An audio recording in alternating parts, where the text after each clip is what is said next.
Welcome into Who the Man here on ProBox TV. Throughout the history of boxing, the welterweight division, 147 pounds. Whoever's number one there is a pound-for-pound king.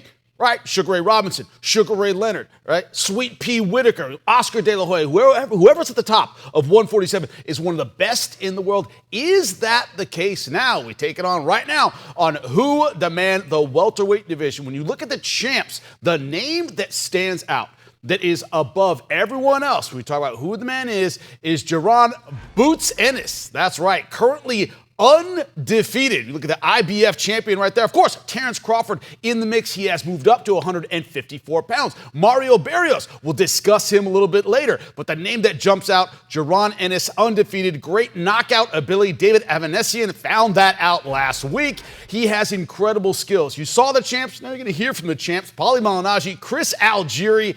With Boots Ennis and his ability, gentlemen, why isn't he on the Wheaties box? Why isn't he a pound-for-pound king? Why isn't he the number one kind of crossover celebrity we would talk about? The names I talked about before were crossover guys in the history of boxing. Why isn't he there? Should be there. In a normal era, in a normal generation of welterweights, he would be there. Or at least he would be in the mix. You mean when guys used to fight each other? Yeah, fight each other, but also, yeah. I'll tell you what, can't guarantee that he'd be the best of the bunch, right? But they say he was in the era with like Spence and Crawford when they technically could have still fought him, right? And all those guys of the previous generation, Porter, Garcia, Pacquiao, all this stuff. He'd certainly be in that mix. Right. I don't know if he'd be on the Wheaties box, but he'd certainly be a much more known entity within boxing because he'd be knocking some of those guys off. Maybe some of those guys would be beating him. Whatever it is, he'd be among the best welterweights of the generation. He's still gonna be. It's just not as shiny of a prize at the moment or anymore, at least right now, because the welterweight division doesn't have as much luster right now. There's a lot of guys that have exited, some guys have retired, some guys have moved up, and it doesn't help either. I'll be honest that the two of the sanctioning bodies still have Crawford as the champion because you don't allow the wheel to turn. If guys are picking up world titles, then you create a demand for this guy should fight this guy, that guy, I want to see that guy fight this guy, and so on and so forth. TV starts making the fights, and you start to create a demand. Doing stuff like what the sanctioning bodies do, where they don't strip guys, they don't keep the wheel turning, you also kill the interest because you got a guy who's holding 2 of the 4 welterweight titles who's never going to fight at welterweight again, right? So what are we doing here? Chris, you touched on it a little bit. When guys used to fight one another, it made me think of a question I want to ask you. Is the window to get those big fights more narrow than it used to be? And what I mean by this is, who is he? He hasn't fought anybody. He hasn't fought a big name. Then they fight a big name. They fight a couple big names, and they're a little bit over the hill, right? That little window where you can attract a big fight and yet still be in your prime. Is it just narrower than it used to be, or is it the culture of boxing? So yes and no. So it's narrowed because you got a guy like Boots who's trying to get that position to get those fights, isn't getting it. But then you got fights like Pacquiao and Mayweather, where the window seems to have been infinitely long. They end up fighting at the end of that window, which, obviously that window is way too wide, and you get them fighting when they're not in their primes anymore. I think it was already closed. Yeah, it was closed and then reopened. They fought anyway. They reopened and they fought anyway. But yeah, so it's an interesting situation. The good thing about Boots is he's young. He's 27. So yeah, he wasn't in the mix with the Spence, the Crawford, the Thurmans, the Sean Porters. Listen, who's to say that when he was 24 years old, he could have beat those guys? He's a much better fighter now. He's been able to develop his physical maturity. I don't even think he's there yet at 27. He's probably got another couple years until he's in his absolute physiological prime. So he's got some time, and he has a number of years left in his prime where he can really make a name for himself. Yeah, he got pushed out. He left out. Nobody wanted to fight him. He was too young. He was too good. Let's be honest. Too good. Too much of a risk. So he missed that opportunity, but he's in a position where he can become a known name. Now there's not as much holding back. The problem now is he doesn't have dance partners like he did before. You can also enforce it, though. The networks can enforce it. The promoters can enforce it. I've seen this done before. I can remember. Yeah, but he didn't have that pull. He didn't have that power. He didn't have the promotional arm. Well, that's the problem. The promotional arm itself has to do the job for you as well. I can remember when I turned pro, Vernon Forrest was a very, very avoided guy. I can remember even before I turned pro. He was crazy underrated historically. Very, very good fighter, and the welterweight division was sort of moving without him. And you knew like he was kind of the boogeyman there, but nobody was fighting him. And when I turned pro, Shane Mosley was the #1 pound-for-pound fighter in the world. Mm-hmm. And Vernon Forrest was kind of like that known entity, but outside. Like he wasn't really known with as a crossover star. Could have easily gone without effect. Could have easily wound up like Stanionis, where all these guys kind of pretend he doesn't exist and they kind of fight each other and then they move on and they never fought him and this guy winds up fighting nobody. But HBO forced Shane Mosley, who was the #1 pound-for-pound fighter in the world, forced it. You're not going to fight here unless you fight Vernon Forrest. They forced that fight. And, well, the rest is history. Well, Paul, people don't remember he beat Sugar Shane twice. That's what I'm saying. And that was the #1 pound. At the moment, he beat him also. Could have done that with, Crawford and Spence at that time. Could have done that with some of these guys at that time. Nobody would have done that. There's nothing with any teeth. Like, HBO's gone. And that's why we lament HBO's passing. HBO knew the sport of boxing. We don't have entities like that anymore. We don't have networks that care enough about boxing that are able to push this idea. Even then, HBO and Showtime eventually also exited because they stopped caring about boxing too, and their products started showing that. But we're talking about an era where these things could happen. These things did happen in my life. I saw it myself. Duran reminds me of what Vernon Forrest was back then. You know what I mean? And somebody pushed that in there. And Vernon lived up to the hype and knocked off the guy. Yeah. Now, I don't know if Duran would have knocked off Spencer Crawford. Right. I don't know. That was my That's argument. the thing. But I would have loved to see it. I should have seen it. But also, we're kind of exiting that era that you need to have an O. So even if Duran had fought a Terence Crawford and had lost early on and when he was younger, he still could be the king of 147. Terence Crawford, we're not going to see much more of him in a couple of years. Duran's got a lot more life left in his career. Even back then, Pernell Whitaker had lost his O when he was at 16-0. You know what I mean? He still was the #1 pound-for-pound fighter in the world later. Well, but that was also before the Floyd era, where the O became such a major thing. I think we're getting away from that, which is a brilliant thing for us. It's great for the sport. Hopefully the man gets his due at 147. We'll talk about some of the up-and-comers. Are those guys on the outside at 147 when Huda Man returns? Don't miss evenly matched, high-action fights. Wednesday night fights on ProBox TV. Scan the QR code on the screen or go to the App Store and Google Play. Welcome back into Huda Man here on ProBox TV. We're discussing the welterweight division. Let's turn our attention to two fighters who are combined 41-0. That's right. It's Mantas Stanionis and Brian Norman Jr. Let's talk about the Lithuanian first. Stanionis undefeated, 15-0, 10 knockouts. Chris, you're a big fan of this guy. I think he's got a lot of potential. What do you think about him? Yeah, absolutely. Tell us what. Sell me. I mean, for one, he's super exciting. Ton of fun, comes forward, throws punches, is a high contact kind of guy who would put his forehead on your forehead and let's go punch for punch. Stays in the pocket. Poor guy's career was snake bitten. He had the Virgil Ortiz fight that got pushed off 1, 2, 3 different times for 3 different reasons. 2 of them because of Virgil Ortiz's health problem with rhabdomyolysis. One of them was Stanionis had I believe an appendicitis and had to have his appendix removed. Unfortunately, that fight fell through. I thought that was going to be gangbusters from beginning to end. But now, now we have a wide open welterweight division. Stanionis fits in here perfectly. He's super exciting. Lithuanian, doesn't have a huge fan base. Let's keep it real. But he is fun to watch. So I think American audiences are going to love him either way. And listen, he brings big power. He's aggressive.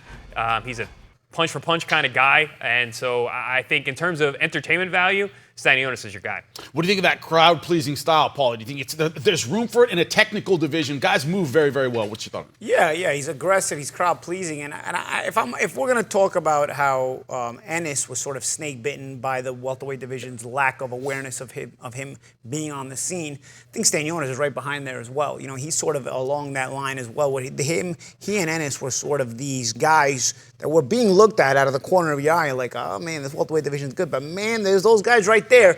And as the welterweight division was good, all of a sudden it was not good. And then those guys right there are suddenly in the mix, but there's not a lot going on. Stanionis is also another guy I feel like has had the hard luck. Maybe not as hard luck as Ennis, because I think Ennis was a big mainstay. Virgil Ortiz ended up moving up because Virgil was also being mentioned at that time, around that time. All these guys sort of ended up like sheep without a shepherd, so to use a biblical term, Right. It's like they wound up over there. They have the opportunity, but all of a sudden the opportunity's gone, And so they're still there. People still talk about them. Obviously, people talk about Virgil 154. Still plenty of hype around him. Stanionis and Ennis are now left in sort of a barren weight class, but they have a lot of things going for them in terms of their own personal style, a lot to offer. Does the welterweight division have anything to offer them, though? Yep. Well, let's talk about the young buck. Only 23 years old, Brian Norman Jr., 26-0, 20 knockouts. Teofimo Lopez has expressed interest in moving up. He said this might be a guy he'd be interested in fighting. What's your thought on that matchup? You know, a guy like Norman needs to try to, I think all these guys, then we'll talk about Ennis and Stanionis, and we'll talk about Norman in the same way. They need to try to reel in the big fish, try to grab somebody who has a big platform, a big notoriety within the sport, and hope to try to knock them off, or at least create a dynamic and a rivalry against a big name player within the sport of boxing. And so that way you can hopefully beat that person, but even if you don't beat that person, you now become more of a household name within the sport. I think that's what Norman's doing. Norman is a crafty guy himself, has some good skills. The recent win on ESPN really put him on the map more against Santillán, a fight that a lot of people didn't expect him to win. I think he was in Santillán's hometown, if I remember correctly, right? So a solid win. He's got the momentum behind him. Now all of a sudden, you go from being a sort of a fringe guy, and not a lot of people are talking about, all of a sudden to some of the biggest names in the sport, like Teofimo Lopez are mentioning your name. It's a different existence all of a sudden within the sport. So you got to try to capitalize on that momentum. I think all of these guys are in sort of that same situation. Stanionis and Ennis included. They need these bigger names to mention their names, and hopefully they can fish those guys in. 26-0, but only 23 years old. We just talked about Boots Ennis at 27. Champ, you said it. He's fighting his best, doing his best work right now, and he's making that man strength. We know between 27 and your early 30s, you get a lot stronger. That idea that this guy's only 23, maybe doesn't have the polish on him. Could he be more vulnerable? And that's why Teofimo Lopez wants to move up and take him. I've worked numerous top-ranked cards over the years, so I've seen Brian Norman Jr. on the way up. Yep. And he's a guy, you mentioned how many fights he has even at 20. He's a built-up guy, if we're being honest. And then, he had some tough fights. Actually, a guy that we had in our era on ProBox TV, Boca Chica, they went to war and ended up being a no contest because of a headbutt. And that was going into Santillán fight. Another guy that I've called a lot of his fights going into that fight, I thought Santillán was going to win, just like most people. Brian Norman Jr. put out, man. He really showed up that night and did something I didn't think was going to happen with Santillán. He completely dominated him, dropped him, bloodied him, beat him, put him away. I mean, it was in his hometown. Yep. That was very unexpected from a lot of people who have been watching both of these guys and their trajectories. So that was a major, major statement.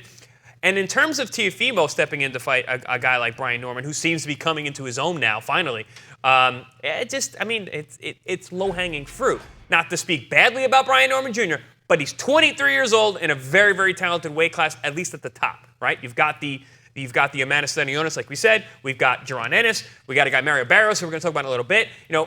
It's a really young weight class, and he's the youngest of the bunch. So Teofimo Lopez, if he wants to jump up and vie for one of these guys, he's not going to go right at Jaron Ennis, I don't think. He's going to go for a guy like Brian Norman Jr., who's also in-house at top rank as well. And the good thing about being young and arriving on the world-class scene young is you've got a lot of years in front of you where you can make a lot of money, build up yourself, build up your name at a money level, at a high level. The guys get to this point in the sport, it's sort of a gate you have to enter through where your money changes, your notoriety changes, and the sooner you can get there, the more time you'll have to get these big fights, be in the conversation against big names, getting money and all this other stuff. It's a big advantage for Norman to be in these discussions and be in this conversation at 23 years old, because if you look at what's in front of him, there's a lot of prime physical years in front of him where he can capitalize on this if he's able to get results. And beating a big name will definitely do that. Speaking of big names, there's a big one coming back to 147 pounds. That's right, Manny Pacquiao. Him and other names and how they're going to do right after this. For more ProBox TV, scan the QR code on the screen or go to the App Store and Google Play. ProBox TV, your boxing channel. Welcome back into Who the Man here on ProBox TV. We're discussing the welterweight division. That's right, someone's coming back. It's Manny Pacquiao later this fall, taking on Mario Barrios Jr., a former champ at 140 pounds. Before we discuss the matchup, let's discuss Barrios Jr. himself. Not how he does against Pacquiao, how he does in the division should he get past Pacquiao. What do you think of him and his skill set? Start with you, Chris. I like Barrios. I've called him an ever-improving fighter recently. He fought as low as 130 pounds at one point. Is recently moving up as a 140-pound champion. Fell short against Gervonta Davis at 140. Fell short against Keith Thurman at 147. So at least the names that he's lost to are who's who type guys. But he looked really good in his last fight, beating Yordanis Ugas. Who Ugas, if we remember, beat Manny Pacquiao. Retired him, supposedly, right, yes. Supposedly, for at least for a time. And so, we're talking about Manny Pacquiao coming back to the division. Mario Barrios getting that opportunity, which is huge for him. He gets the chance to fight a legend with all the dollar signs that come along with that. He's also a world champion. I think Mario Barrios is beyond, behind Jaron and Stanionis is one of the top guys, absolutely. Again, he's got good height. He's got good power. He's fundamentally very, very sound. He has a good trainer on Bob Santos, who's very, very high on the kid in terms of how much he's improving. And he's also another young guy. It's funny you're mentioning Pacquiao because I was just saying how young this division is. And then in comes 45-year-old Manny Pacquiao. Brings the average up a little bit of the division. Exactly. But in terms of Mario Barrios and his skill set and where he stands in the division, he is a top-flight guy in what we have now in the welterweight division. So, Paulie, what do you think of this fight in terms of you got to wipe out the old man to have people have faith in you, but it's not a regular old man. It's Manny Pacquiao, who still explosive, still has the ability to at least fight at least parts of rounds these days. What are your thoughts on the risk factor of this fight, Paulie, where you got to look great against this guy, but it's hard to look great against Manny Pacquiao? What's your thought? When's the last time Manny Pacquiao fought? It's been about 3 years. 3 years, Lugas fight. Yeah. So is he still explosive? We don't know that. I don't know. Yeah. He's 45 years old. You know, one thing about 45 years old is it's 45 years old. The guys that have some success are a little older. They manage to turn back the clock a little bit. They have some sort of athleticism still left. 45 years old, you're starting to wither away at the athleticism you had left. It's especially a guy like Pacquiao who had over 70 fights, over 70 pro fights. A lot of them tough. Wasn't exactly your defensive specialist. Right. So I don't know. I mean, I guess there's going to be a curiosity because there's enough separation from the Ugas fight. There's enough separation to where maybe some people forget it, and maybe some newer generation is going to have the curiosity. Oh, I want to see Manny Pacquiao fight. Sort of like the ones that wanted to see Mike Tyson take on Roy Jones a few years ago. Exactly what I was saying. That initial curiosity may sell you once, but it's not going to keep you there, though, if you don't perform. I don't know how much Manny can perform at 45 years old. I guess we're all going to be curious to watch it that one time and see. But remember, Barrios just outclassed the guy who pretty much outclassed Pacquiao last time he was around, Now, granted, boxing math doesn't always work, but Barrios is, as the champ said, an ascending guy. He's gotten better and better. He's sort of come along slowly. I feel like he's been around a long time, but it's because he arrived on the scene at such a young age. I think he's only 29. He's still only young. He's kind of old by the rest of the standards of the welterweight division, but he's still young. And we've seen him sort of grow and mature and get better.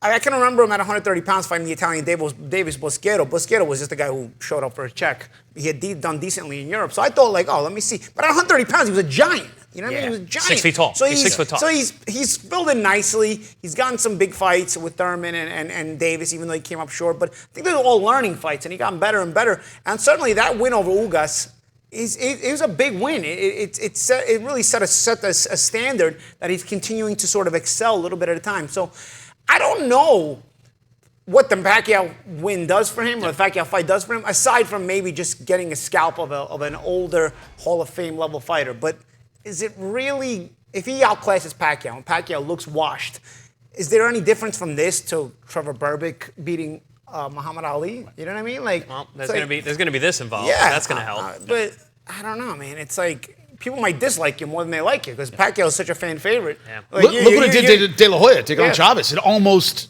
Yeah, Larry Holmes, they go Ali. You know what I mean? They might not like you if you beat up Manny Pacquiao at this point. Because I don't know.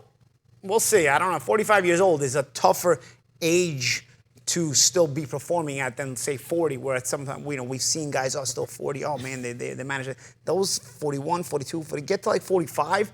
It starts to really, really speed up. The aging process speeds up.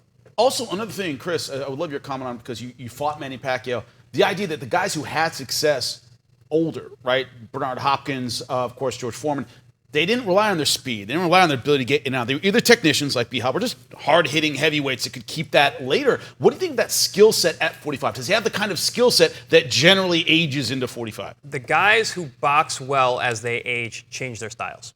No, but they don't fight the full 3 minutes of a round. If they were power punchers, if they usually aren't, they usually end up going to the decision. Bernard Hopkins should knock everybody out when he was early on in his career. He started to box more as he became champion, and then towards the end of his career, he didn't knock anybody out, and he was really just a consummate boxer and actually slowed the pace really, really well. Pacquiao's claim to fame is speeding the pace up to a point where you can't keep up. That's what he did with everybody. I don't know how he's going to do that at 45 years old. I don't know how he's going to change his skill. I was surprised at how good of a boxer he was when I fought him in terms of footwork, his ability to change rhythm. But still, it was the pace that he set that was so difficult to deal with. Makes you think very, very fast. I'm curious to see how he's going to be able to do that at 45, if at all. And when you look at older guys that have had the success to go along with what the champ was saying, Foreman fought at a slow pace, heavy hands. Hopkins, not heavy hands, but knew how to slow the pace down in very, very crafty ways. Very high boxing IQ on Bernard Hopkins to be able to do those things. If you watched him operate, sort of made the fight boring in a way, you know. But he knew how to sort of maneuver it this way, maneuver it that way. He knew how to fight rounds to not lose them instead of to win. And his reputation, if he was fighting rounds to not lose instead of to win, he was cognizant enough to know, I can't lose a round, and they'll give it to me because my name is so big. Well, Pacquiao. Evander was another one who fought late in his career, and he would lull you to sleep. He was still explosive. He still was able to rip off combinations, but he just couldn't do it as much as he did when he was younger. He would lull you to sleep, slow down the pace, then explode, and then reset. And Pacquiao, 40 years old, even against Thurman, was still outpacing Thurman. That was still his ticket to victory, even a few years ago. Make of that what you will. A 40-year-old was able to maintain a pace better than a 30-year-old. Well, we'll see if he can do it again coming back. And when we come back to Who Da Man, it is Who Da Man. Who's the best at 147? We'll tackle it right after this.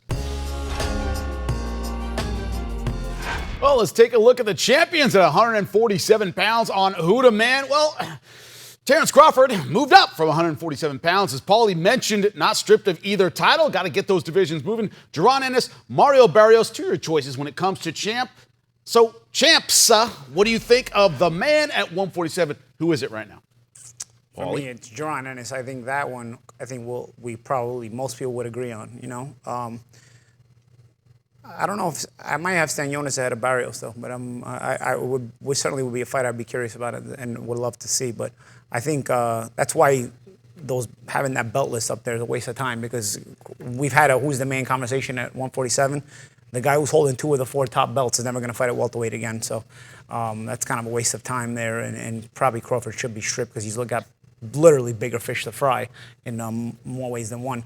I got Ennis. Ennis is the man at 147. How do you order him, Chris? Most people have Ennis at number 1. Who's your second, third? How do you order him? I mean, anyone who has their eyes open has drawn Ennis at the top of the welterweight division. And I want to see him in with everybody. I want to see him with number 2 and number 3.